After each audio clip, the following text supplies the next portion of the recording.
বাংলাদেশ জাতীয়তাবাদী শ্রমিক দলের উদ্যোগে বিএনপির ভারপ্রাপ্ত চেয়ারম্যান তারিক রহমান কর্তৃক জাতির সামনে উপস্থাপিত রাষ্ট্র কাঠামো মেরামতের ৩১ দফা জনগণের মাঝে পৌঁছে দিতে এক কর্মী সমাবেশ অনুষ্ঠিত হয়েছে।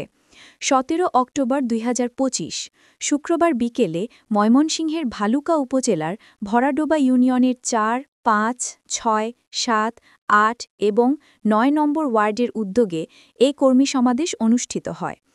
সভায় সভাপতিত্ব করেন ভরাডোবা ইউনিয়ন শ্রমিক দলের আহ্বায়ক জাহাঙ্গীর আলম। প্রধান অতিথি হিসেবে উপস্থিত ছিলেন ভালুকা উপজেলা বিএনপির ভারপ্রাপ্ত আহ্বায়ক মোর্শেদ আলম।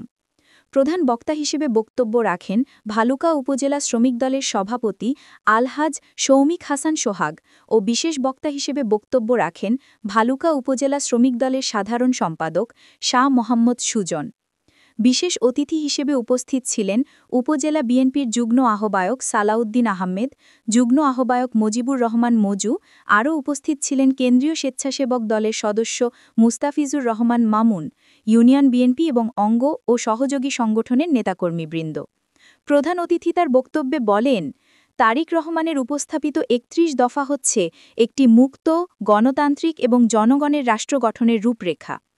এই দফাগুলো দেশকে নতুন করে গড়ে তোলার অঙ্গীকার, তাই প্রতিটি শ্রমিক, কর্মী ও দেশপ্রেমিক নাগরিকের দায়িত্ব এই দফাগুলো ঘরে ঘরে পৌঁছে দেওয়া।